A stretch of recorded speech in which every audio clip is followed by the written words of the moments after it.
ब्रह्ममुरारिसुरार्चितलिङ्गं निर्मलभासितशोभितलिङ्गम् जन्मजदुःखविनाशकलिङ्गं तत्प्रणमामि सदा शिवलिङ्गम् देवमुनिप्रवरार्चितलिङ्गं कामदहन करुणाकरलिङ्गम्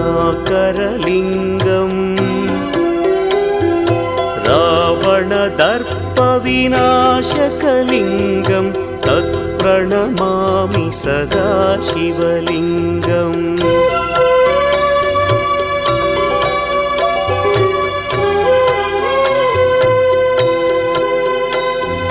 सर्वसुगन्धसुलेपितलिङ्गं